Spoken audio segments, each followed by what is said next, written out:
আচ্ছা, আজকের আলোচনাটা একটু অন্যরকম, তাই না? আমরা একটা বেশ গভীর বিষয়ে কথা বলবো। হ্যাঁ, একদম। হাতে আচার্য অগ্নিব্রত নৈষ্ঠিকজির একটা বিশ্লেষণ আছে। সেখানে বলছেন বৈদিক মন্ত্র নাকি শুধু শব্দ নয়, ঠিক। বরং এক ধরনের শক্তি বা রশ্মি।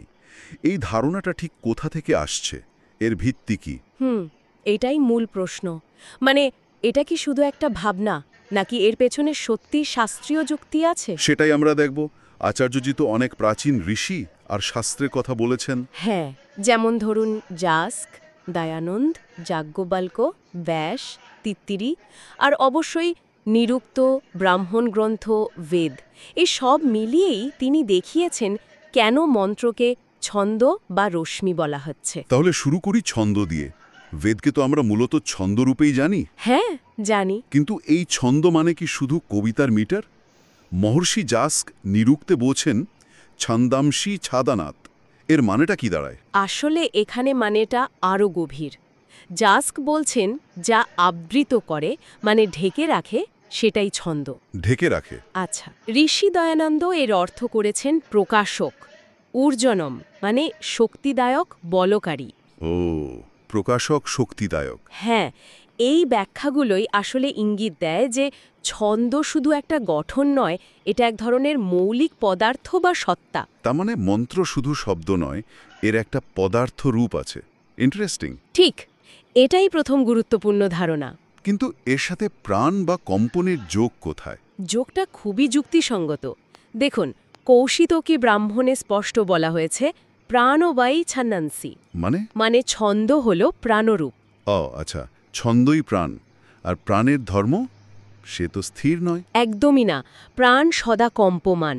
মহর্ষি যাজ্ঞবল্ক্য যেমন বলেছেন অধ্রুবম বৈতদ প্রাণঃ, মানে প্রাণ স্থির নয়।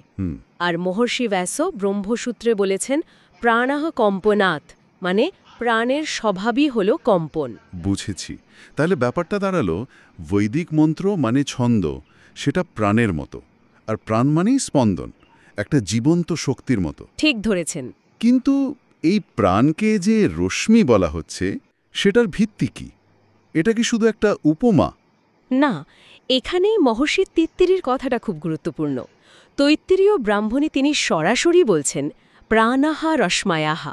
প্রাণই রশ্মি, সরাসরি? হ্যাঁ, প্রাণই হল রশ্মি। তাহলে যুক্তিটা কি দাঁড়ালো?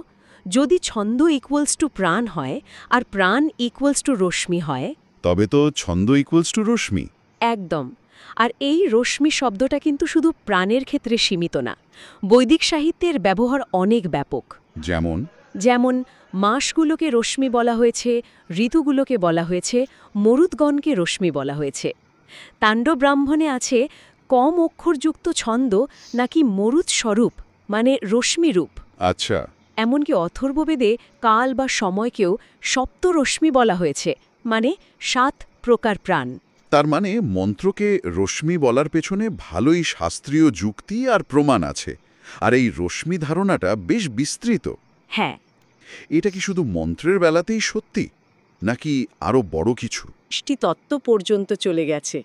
শতপথ ব্রাহ্মণে যেমন বলছে ইতে বাই বিশ্বদেবাহা রশ্ময়াহা, মানে সকল বিশ্বদেব রশ্মিরূপ। বিশ্বদেবগণও রশ্মি? হ্যাঁ, তেমনই আবার বলছে অন্নম রশ্মিহি, মানে অন্ন বা জড় পদার্থ রশ্মি। অন্ন রশ্মি, তার মানে পদার্থ? হ্যাঁ, সৃষ্টিকে তো মূলত অন্ন মানে পদার্থ আর প্রাণ মানে শক্তি, এই দুই দিয়ে গড়া বলে ভাবা হয়।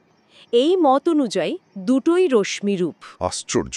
যজুর্বেদের একটা মন্ত্রে তো পৃথিবী, আকাশ, নক্ষত্র, মন, এমনকি সোনা বা গরুর মতো জিনিসকেও ছন্দরূপ বলা হয়েছে। বাহ, তাহলে তো ব্যাপারটা শুধু মন্ত্রে আটকে থাকছে না। এই দর্শন অনুযায়ী পুরো সৃষ্টি এক মৌলিক উপাদান দিয়ে তৈরি, সেটা ছন্দ বা রশ্মি।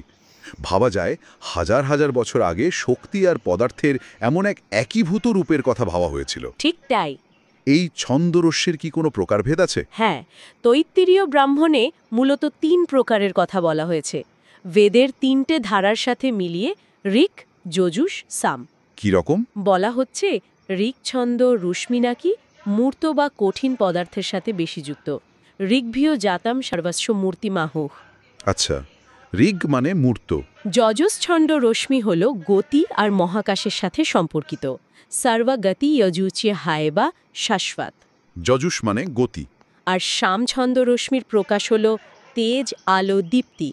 সর্বম তেজঃ সামরূপ্যম হ্যায় শাশ্বত। শাম মানে তেজ বা আলো, অসাধারণ। হুম তাহলে সব মিলিয়ে যা দাঁড়ালো, এই উৎসগুলো বলছে বৈদিক মন্ত্র শুধু মুখের কথা নয়, এটা ছন্দ, একটা মৌলিক পদার্থ, হ্যাঁ যা প্রাণরূপে সবসময় কাঁপছে, স্পন্দিত হচ্ছে। ঠিক।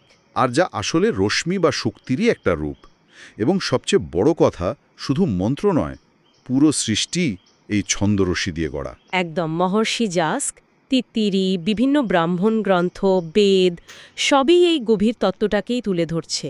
এটা বাস্তবতাকে অন্য চোখে দেখার একটা সুযোগ করে দেয়। সত্যি খুব ইন্টারেস্টিং একটা দৃষ্টিকোণ। আচ্ছা, একটা প্রশ্ন মনে আসছে, যদি বৈদিক মন্ত্র আর এই জগতের সবকিছুই আসলে এক ধরনের কম্পনশীল শক্তি বা রশ্মি হয়, তাহলে বাস্তবতার আসল প্রকৃতিটা কি? আর এই সৃষ্টির সাথে আমাদের নিজেদের সম্পর্কটা কেমন? এটা নিয়ে তো অনেক নতুন ভাবনা আসতে পারে, তাই না? অবশ্যই পারে। এই প্রশ্নটাই না হয় আমাদের শ্রোতাদের জন্য রেখে যাই, তারা নিজেরা একটু ভাবুন।